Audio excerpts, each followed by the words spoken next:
I've been living in the Philippines for 3 years now. Not just traveling around and visiting the tourist side of this country. I mean really living here. I live here with my wife, my son and her family, so it's pretty much everyday life, not just a temporary stay. Most of my time here I spent in Surigao City and the surrounding areas, so it's more like a provincial experience and less like a big city life like in Manila or in Cebu. I want to say that right in the beginning because where you live in the Philippines makes a big difference on how you experience this country. This video is not meant to complain about anything, but it's also not that everything is perfect story. It's really just an honest look on what living here really feels like once that excitement phase wears off. And to be fair, in the beginning it really does feel amazing. The first month in the Philippines are very special. Everything feels lighter because you've made that big step into the new life and everyone is super friendly and welcoming. Things feel simpler and you're almost discovering every day something new. You notice the smiles, the slower pace, the warmth the Philippines is known for, and everything feels like you found the perfect place. But you cannot compare living somewhere long term with just visiting the place. After a few months, that honeymoon phase slowly fades away. Not in a bad way, but in a more honest and realistic way. You start noticing things that you didn't really see before when everything was new, like systems, routines, or certain limitations. And at some point you start realizing, okay, this isn't vacation anymore, this is my life now. And that moment is very important because either you get frustrated or you start adapting. And once you begin to adapt instead of resisting it, there's so many things that get much easier. Over time, daily life started to make more sense to me, not because it was more organized or suddenly everything started to work better. It was more like I stopped expecting things to work the way I used to before, and once that expectation was gone, many small frustrations also were gone too. Communication also became much easier, and I don't mean the language itself. It's more about understanding how the people communicate here, the tone they use when they say things and especially what they don't say directly. Learning Bisaya helped a lot in the beginning especially, even when it was like simple words and small phrases. You notice that people react differently, the conversations feel warmer and everything seems to go a little bit smoother once you make that effort.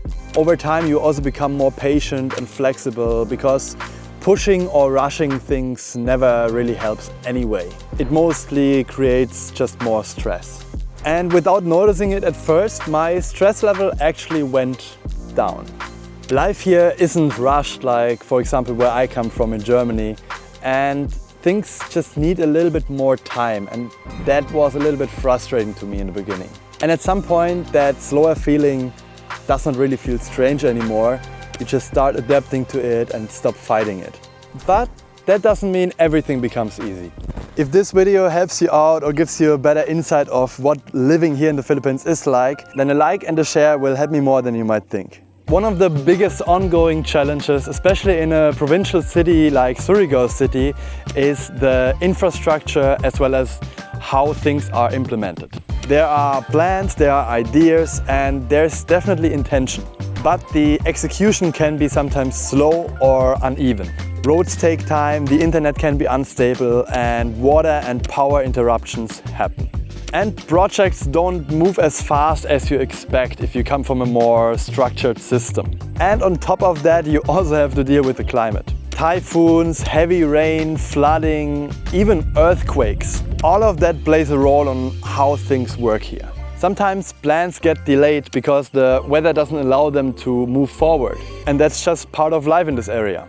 This is just the reality of how things work here, especially outside major cities. If you need more efficiency, predictability and clear timelines, this can get really frustrating. But once you accept that progress happens differently here, your daily life becomes much easier to handle.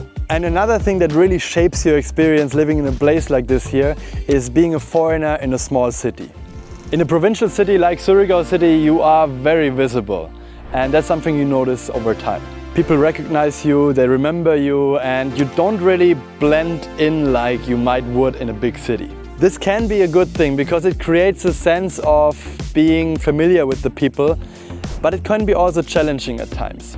There's a strong feeling of community here, so people are generally welcoming you, they are generous and very friendly, especially once they've seen you around for some time. At the same time, that visibility comes also with a certain expectation. Sometimes people assume that because you're a foreigner, you can help them fix things, you can get them connections for work or solve any problems that they might have. Most of the time, this is not with bad intentions or it comes from a good place. But it puts you in a position where you have to be mindful how you respond. You definitely do lose being unknown. But in return, you gain more connection, more interaction and a deeper involvement in the community. And how you handle that balance, how you communicate, how you set boundaries and how you interact with people really shapes your long-term experience living here. Which actually leads me to something which I didn't expect at all when I moved here. One thing I really didn't expect was how much living here makes you want to help. You see the real needs around you, you hear people's stories, and it's really hard to just ignore that, especially when you know that you're in a totally different position than most people around you here. In the beginning it feels good, it feels right, and honestly it feels natural. But over time you start realizing that helping also comes with a lot of responsibilities. You can help, but you cannot help everyone, and learning that makes it actually harder than it sounds. At some point I realized that I spent far more time, energy and also money than I ever expected. And that realization wasn't really only about the money itself, it was more on the emotional weight of being involved in other people's problems. And you have to set boundaries, because if you don't do that, you will burn out really quickly. And once you set boundaries, you start learning a lot about relationships and trust. Trust doesn't happen instantly, it builds over time. You will learn who is there for you if you need them and who is depending on you in ways that isn't really helpful for both sides. One of my biggest lessons here was understanding that kindness doesn't mean saying yes to everything. Setting boundaries doesn't mean that you're a bad person, it doesn't mean that you're turning your back on the people. In a lot of cases, the boundaries protect both sides, so it's also healthier for each side in the long run. This was one of the hardest things for me to learn, but also one of the most important. All of these experiences start changing you, even if you don't notice it at first. It really doesn't happen overnight, and there was no big moment where it felt suddenly totally different. But after 3 years, I honestly don't feel that the Philippines have changed much. I think I changed. I became more relaxed, more patient, and also more aware of what really matters in life. Things that really stressed me out before don't have the same weight anymore. I stopped controlling everything and stopped also expecting things to work like before, and that really helped me. Living here really forces you to slow down, whether you want it or not. And once you stop fighting that, it can be really, really grounding.